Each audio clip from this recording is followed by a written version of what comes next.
아직도 한국이 운 좋게 유명해진 나라라고 생각하십니까? 아시아에서 중국, 일본을 제치고 제일 잘 살게 된 데에는 다 이유가 있었습니다. 저도 처음에는 대국들의 사이에서 간신히 버텨온 민족으로 알고 있었지만 제가 틀렸습니다. 한국에 대해 잘 알게 되고 나니 지금 왜 한국이 잘 사는지까지도 이해가 되었습니다. 저는 20년간 동아시아 역사를 연구해온 하버드 대학의 역사학과 교수입니다. 처음 이 자리에 왔을 때만 해도 한국은 그저 중국과 일본 사이에서 운 좋게 살아남은 작은 나라라고만 생각했죠. 하지만 연구를 거듭할수록 그게 얼마나 큰 편견이었는지 깨닫게 됐습니다. 1991년 하버드 역사학과에 부임했을 때의 일이 생생합니다. 당시 저의 연구 분야는 중국 역사였어요. 당연했죠. 5천년의 역사를 가진 거대 문명이니까요. 한국은 강의 커리큘럼에서도 겨우 한 주 분량에 불과했습니다. 그러던 어느 날 한 학생이 질문을 했습니다. 교수님, 고구려가 수나라의 100만 대군을 물리쳤다는 게 사실인가요? 처음에는 과장된 기록이라고 일축했죠. 하지만 그 질문이 제 인생을 바꿔놓게 될 줄은 몰랐습니다. 호기심에 고구려의 역사를 찾아보기 시작했어요. 을지문덕의 살수대첩을 연구하면서 놀라운 사실들을 발견했죠. 이건 단순한 기적이 아니었습니다. 치밀한 전략과 집요한 전투 방식이 있었어요. 고구려군은 수나라 군대를 유인에 지치게 만든 후 살수에서 기다렸다가 공격했습니다. 하지만 더 놀라운 건 그 후의 일이었어요.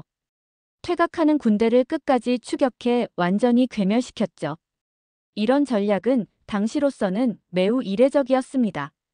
수나라와의 전쟁에서도 드러났지만 고구려의 이런 전략은 당나라와의 전쟁에서 더욱 빛을 발했습니다. 고구려는 당태종이 이끈 20만 대군을 상대로 안시성에서 60일간의 전투를 벌였어요. 온갖 신무기를 동원한 당나라의 공격에도 불구하고 끝내 성을 지켜냈죠. 양만춘 장군이 이끈 안시성 전투는 당시 최강대국 당나라의 위신을 완전히 무너뜨렸습니다. 하지만 더 중요한 건 이 승리가 고구려의 독특한 전쟁 철학을 보여준다는 점이었어요. 그들은 단순히 이기는 것이 아니라 적의 재침략 의지를 완전히 꺾는 것을 목표로 했습니다. 이런 전략은 1000년도 더 지난 후 임진왜란에서도 그대로 나타났어요. 이순신 장군의 마지막 전투인 노량해전을 보면 이 점이 더욱 분명해집니다. 이순신은 전사하면서도 내가 죽었다는 말을 하지 말고 계속 북을 치라며 퇴각하는 일본 함대를 끝까지 추격하라고 명령했죠. 왜 이렇게까지 했을까요?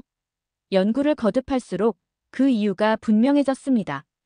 한반도의 지정학적 위치 때문이었어요. 중국과 일본 사이에서 살아남기 위해서는 단순히 이기는 것만으로는 부족했습니다. 적이 다시는 침략할 생각을 못하도록 만들어야 했죠. 전쟁만이 아니었습니다. 문화적 생존력은 더욱 놀라웠어요. 몽골의 침략 시기, 거의 모든 나라들이 몽골의 문화를 받아들였지만 한국은 달랐습니다. 오히려 더 강하게 자신들의 문화를 지켜냈죠. 특히 세종대왕의 한글 창제는 획기적인 사건이었어요. 한자 문화권에 속해 있으면서도 독자적인 문자를 만들어 지켜낸 것은 정말 놀라운 일이었습니다. 이는 단순한 문자 체계의 개발이 아닌 문화적 독립선언이나 다름없었죠. 조선시대의 문화적 르네상스도 주목할 만합니다. 중국의 영향을 받으면서도 이를 한국만의 것으로 재해석했어요. 도자기, 건축, 음식 문화까지 모든 분야에서 독창성을 발휘했습니다. 일제강점기는 한국의 생존력을 시험한 가장 큰 도전이었습니다. 일본은 한국의 정체성을 완전히 지우려 했어요. 한글 사용을 금지하고 이름도 일본식으로 바꾸게 했죠. 하지만 한국인들은 끝까지 저항했습니다. 독립운동가들은 해외에서도 투쟁을 이어갔어요. 대한민국 임시정부를 수립하고 독립군을 조직했죠. 국내에서는 문학의 인사들이 한글과 한국 문화를 지키기 위해 목숨을 걸었습니다.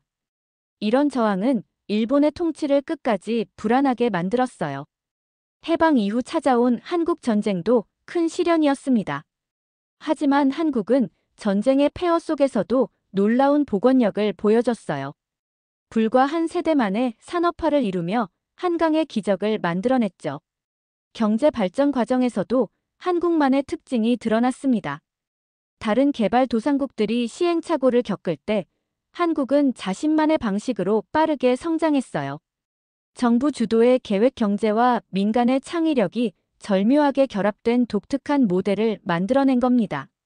1997년 IMF 외환위기는 또 다른 전환점이었어요. 국민들이 자발적으로 금을 모으고 기업들은 구조조정을 단행했죠. 이런 위기 대응 능력은 세계를 놀라게 했습니다. 이건 수천 년간 이어온 생존 본능이 만들어낸 결과였죠. 민주화 과정도 주목할 만합니다. 다른 나라들이 폭력적인 혁명을 겪을 때 한국은 평화적인 시위로 변화를 이끌어냈어요. 이는 한국인들의 성숙한 시민의식을 보여주는 것이었죠. 현재 한국은 세계가 주목하는 문화 강국이 됐습니다. K-팝, K-드라마, K-푸드. 이건 결코 우연이 아니에요. 수천 년간 이어져 온 끈질긴 생존력과 창조성이 만들어낸 필연적인 결과입니다. 특히 한류의 성공은 의미심장해요. 과거에는 문화를 수입하기만 했던 나라가 이제는 세계의 문화를 수출하고 있죠. 이는 한국의 문화적 생존력이 이제는 적극적인 영향력으로 진화했다는 것을 보여줍니다. 기술 분야의 성과도 놀랍습니다. 반도체, 스마트폰, 전기차 배터리까지. 한국은 이제 세계 시장을 선도하고 있어요. 이건 역시 과거부터 이어온 생존 전략의 연장선상에 있습니다. 지금도 한국은 끊임없이 진화하고 있습니다. 코로나19 대응에서 보여준 K-방역은 세계의 표준이 됐고 디지털 전환에서도 선도적인 역할을 하고 있죠. 위기를 기회로 만드는 능력은 여전히 건재합니다. 제 연구실에는 전 세계의 학생들이 모입니다. 그들에게 저는 이렇게 물어봅니다. 당신은 자신의 정체성을 지키기 위해 얼마나 싸울 준비가 되어 있습니까? 한국의 역사를 배운 학생들은 이 질문 앞에서 깊은 생각에 잠기곤 하죠. 왜 이런 질문을 던지는 걸까요? 현대 사회에서 우리는 수많은 도전에 직면해 있기 때문입니다. 기후변화, 팬데믹, 경제위기. 이런 위기를 극복하는 데 있어 한국의 역사는 중요한 교훈을 주고 있어요. 한국이 보여준 생존 전략의 핵심은 끈질김입니다. 절대 포기하지 않는 정신, 위기를 기회로 만드는 창의력, 그리고 정체성을 지키면서도 새 것을 받아들이는 유연성. 이런 특성들이 한국을 지금의 위치로 이끌었죠. 특히 인상적인 건 한국인들의 위기 대응 방식입니다.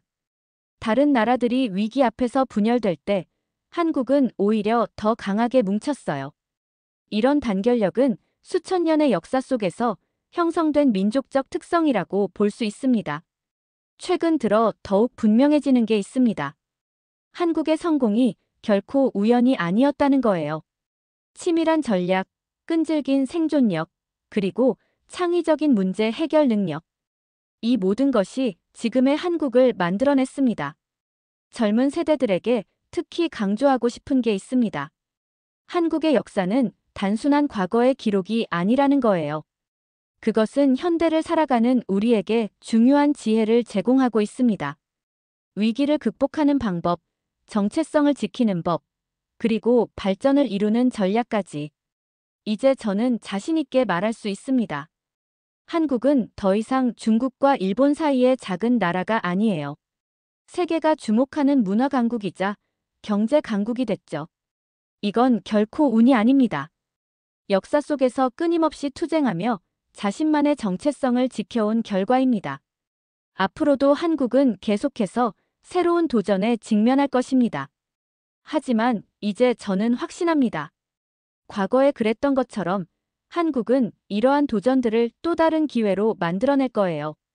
그것이 바로 한국의 역사가 우리에게 가르쳐주는 가장 큰 교훈이니까요.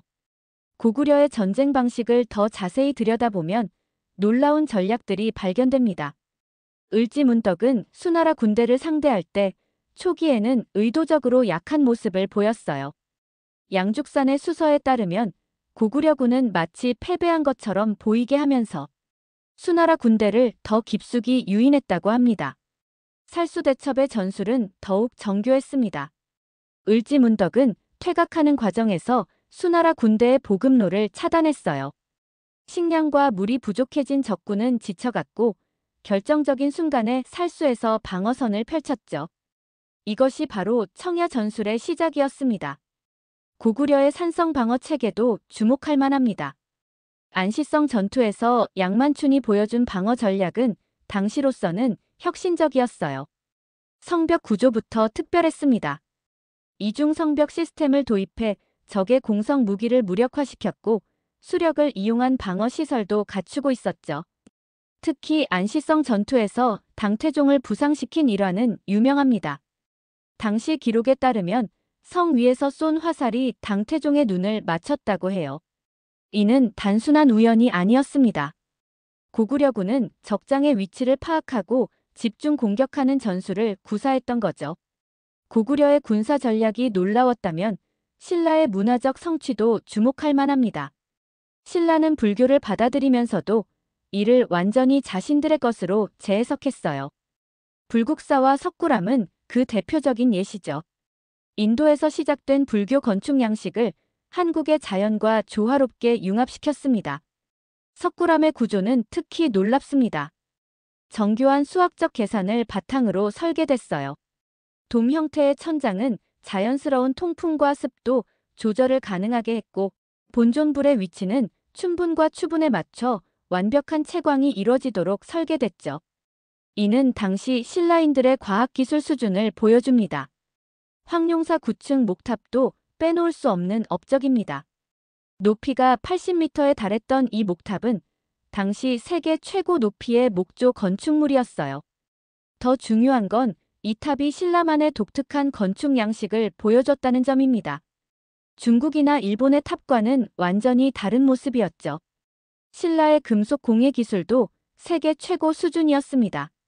특히 금관의 제작 기술은 독보적이었어요. 신라 금관은 정교한 세공 기술과 화려한 디자인으로 당시 중국 황실마저 감탄하게 만들었죠. 금관이 출토된 천마총과 황남대총은 신라의 찬란한 문화를 보여주는 증거입니다. 예술만이 아닙니다. 신라는 교육에도 큰 관심을 기울였어요. 화랑도 제도는 단순한 군사 조직이 아닌 종합적인 인재 양성 시스템이었습니다. 이들은 무예뿐만 아니라 시, 음악, 철학까지 공부했죠. 이런 전인적 교육 시스템은 당시로서는 매우 혁신적이었어요. 화랑들은 자연을 찾아다니며 수련했습니다. 명산 대천을 순례하면서 심신을 단련했죠. 이런 전통은 오늘날까지 이어져 한국인들의 등산 문화로 남아있습니다. 자연과 인간의 조화를 중시하는 한국의 문화적 특성이 여기서 비롯됐다고 볼 수 있죠. 신라의 해양 활동도 주목할 만합니다. 장보고의 해상제국은 당시 동아시아 해상 무역의 중심이었어요. 청해진을 거점으로 한 무역망은 중국, 일본은 물론 멀리 페르시아까지 뻗어 있었죠. 이는 신라가 단순히 반도 국가가 아닌 해양 국가로서의 면모도 가지고 있었음을 보여줍니다. 고려 시대로 넘어가면 더욱 독특한 문화적 성취가 나타납니다.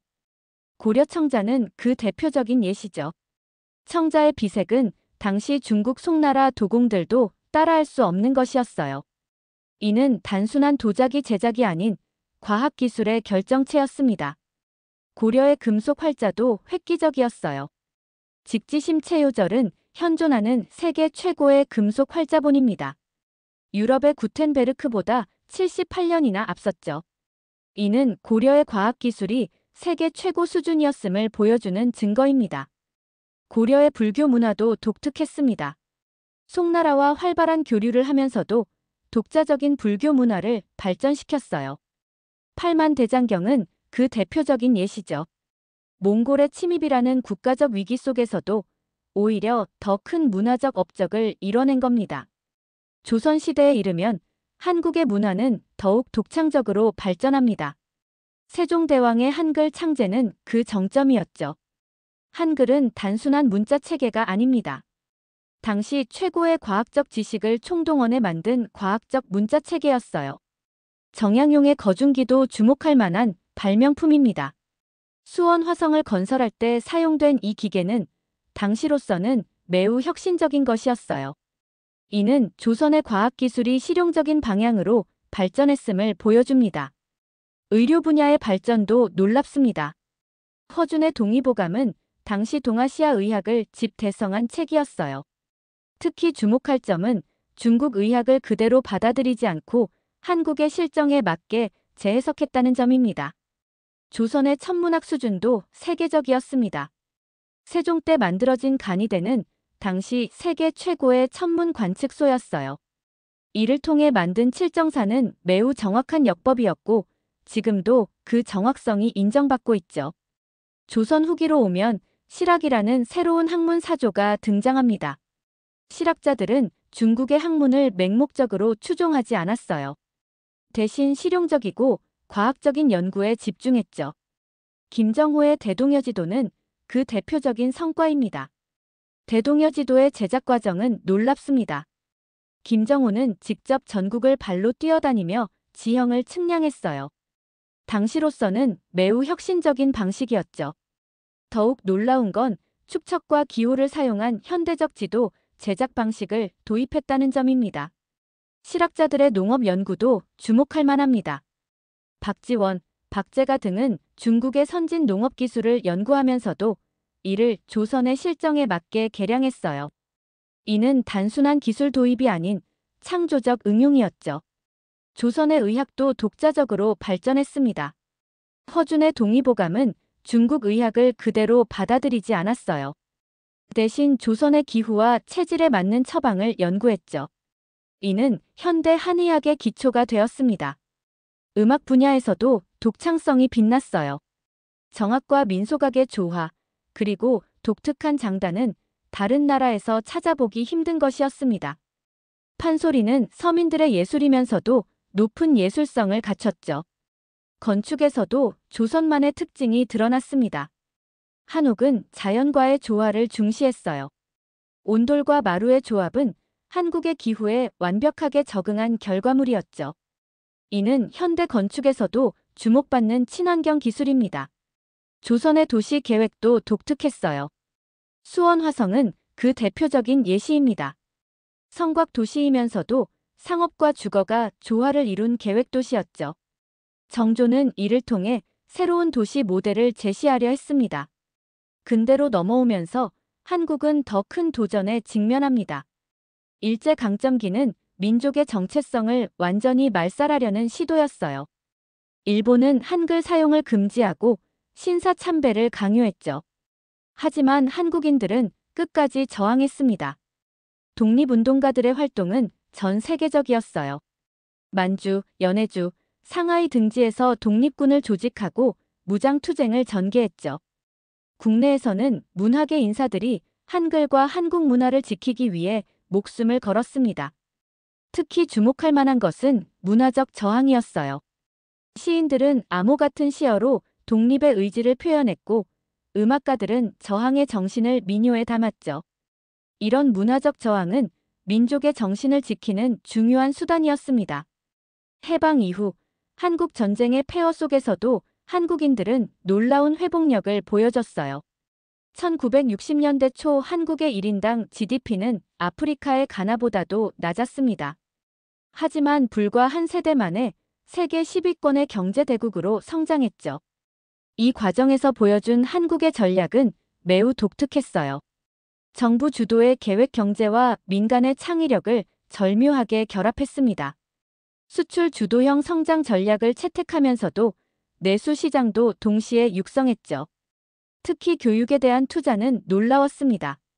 1960년대만 해도 문맹률이 높았던 나라가 이제는 세계 최고 수준의 교육 열기를 보여주고 있어요. 이는 인적 자원 외에는 자원이 없는 나라가 선택할 수 있는 최선의 전략이었죠. 1997년 IMF 외환위기는 또 다른 전환점이었습니다. 많은 나라들이 경제 위기에서 회복하는 데 수년이 걸렸지만 한국은 놀라운 속도로 위기를 극복했어요. 국민들이 자발적으로 금을 모으고 기업들은 과감한 구조조정을 단행했죠. 2000년대 들어서면서 한국은 문화 강국으로 떠올랐습니다. K-팝, K-드라머는 이제 세계적인 문화 현상이 됐어요. 이는 단순한 문화 수출을 넘어 한국의 소프트 파워를 보여주는 증거입니다. 기술 분야에서의 성과도 놀랍습니다. 반도체, 스마트폰, 전기차 배터리까지 한국 기업들은 세계 시장을 선도하고 있어요. 이는 과거의 빨리빨리 문화가 진화해 첨단 기술과 결합한 결과입니다. 코로나19 대응에서 보여준 K-방역은 또 다른 성공 사례죠. 투명한 정보 공개와 시민들의 자발적 참여, 그리고 첨단 기술의 활용. 이 모든 것이 조화롭게 어우러진 결과였습니다. 미래를 내다보면 한국은 더 큰 도전에 직면하고 있습니다. 저출산, 고령화 문제, 청년 실업, 사회적 양극화 등 해결해야 할 과제가 산적해 있죠. 하지만 역사를 돌아보면 한국은 언제나 이런 위기를 기회로 만들어 왔습니다. 4차 산업혁명 시대에도 한국은 앞서 나가고 있어요. AI, 로봇공학, 바이오테크놀로지 분야에서 세계적인 성과를 내고 있죠. 특히 디지털 전환 분야에서는 세계를 선도하고 있습니다. 문화적 영향력은 더욱 커지고 있습니다. BTS 같은 아티스트들은 단순한 가수를 넘어 세계적인 문화 아이콘이 됐어요. 기생충의 아카데미상 수상은 한국 문화의 위상을 보여주는 상징적인 사건이었죠. 한국의 소프트 파워는 이제 세계 정치에도 영향을 미치고 있습니다.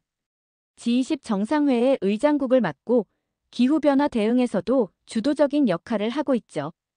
과거 강대국 사이에서 생존을 고민하던 나라가 이제는 세계 질서를 주도하는 국가가 된 겁니다. 이런 한국의 성공은 결코 우연이 아닙니다. 수천 년의 역사 속에서 형성된 생존 전략, 위기를 기회로 만드는 창의력, 그리고 정체성을 지키면서도 새 것을 받아들이는 유연성. 이 모든 것이 지금의 한국을 만들어냈죠. 제 강의실에서 저는 학생들에게 자주 이런 질문을 던집니다. 당신의 나라가 위기에 처했을 때 어떻게 대응하겠습니까? 한국의 역사는 이 질문에 대한 하나의 답을 제시하고 있어요. 끝까지 포기하지 않는 끈기, 창의적인 문제 해결 능력, 그리고 강한 공동체 의식이 바로 그것입니다. 지금도 한국은 새로운 도전을 계속하고 있습니다. 우주 산업에 뛰어들어 한국형 발사체를 성공시켰고 육지 통신 기술 개발에도 앞장서고 있죠. 수소 경제, 신재생 에너지 등 미래 산업 분야에서도 선도적인 역할을 하고 있습니다. 한국의 역사가 우리에게 가르쳐주는 가장 큰 교훈은 바로 이것입니다. 어떤 위기가 닥쳐와도 포기하지 않고 끝까지 도전한다면 길은 열린다는 것. 그것이 바로 한국이 보여준 생존과 번영의 비결이었습니다. 이제 저는 확신합니다. 한국은 앞으로도 계속해서 세계를 놀라게 할 것입니다. 그들의 끈질긴 생존력과 창의력은 미래의 도전들을 또 다른 기회로 만들어낼 테니까요. 그것이 바로 제가 20년간의 연구를 통해 발견한 한국의 진정한 모습입니다.